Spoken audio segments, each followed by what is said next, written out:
Coming to you straight from Open Goal headquarters in Times Square, New York. You're tuned in to Open Goal. My name's Dave. I'm Joe. Thanks for tuning in and thanks for subscribing and following. We appreciate all of your loyalty. We apologize that it's been a couple weeks since our last episode. Life has kind of taken over, but we realize the soccer has not stopped in that time. We're not going to do a full recap, but we'll talk a little bit about recent happenings. Yeah, we can't get really into it. If you're watching on YouTube, you'll notice we don't have our monitors / laptops in front of us for a real agenda tonight. So we're just sort of freeballing it and scratching the surface of what's happened in the last few weeks here. Let's start at the top and let's talk about what's happening in New York Soccer's MLS. Dave. So in MLS, we learned that Red Bulls are very good and their fans love them for that.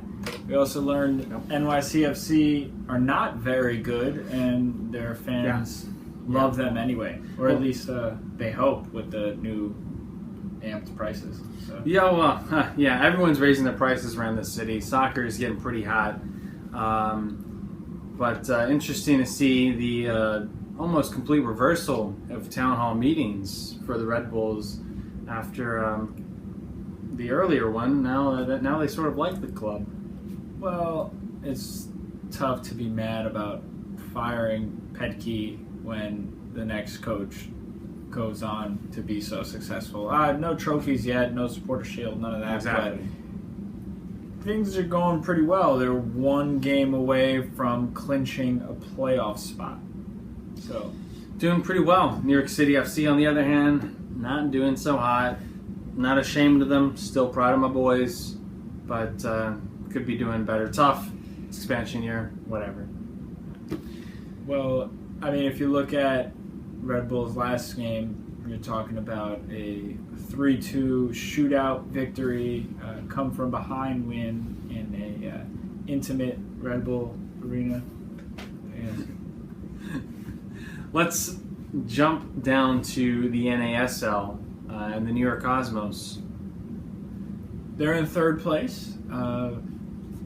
Surprising because of how dominant they were in the first half, but they did beat last place Jacksonville Armada, and Raul looked like he was in Madrid making some moves, making American second string defenders look silly. It's as if he completely disregarded the news that Cristiano Ronaldo has passed him for all-time Real Madrid goal scorer. Ronaldo cannot touch his Cosmos records. But, He cannot. Not yet. He's only 30 though. We'll see what happens. Yeah, that's true. Let's skip to the other side of the metro area and talk about Sky Blue FC, your NWSL team. Yeah, the season's over. They didn't make the playoffs, unfortunately.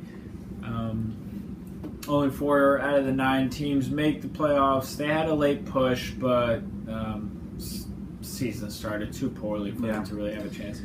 Dug a pretty big hole for themselves there at the beginning, and too much for them to overcome. But we'll come back to you guys with a Sky Blue FC season wrap special, where we'll just talk about them and how their season went, to catch you up on all things. I know a lot of people don't make it out to Piscataway very often.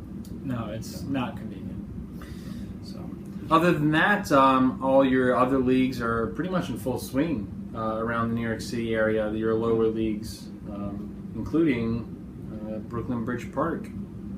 Just about there, about to kick off. Yeah, we'll be Athletic Club de Rufios. We'll be starting their season soon, only delayed by St. Francis and their collegiate season, I guess, which is unfortunate.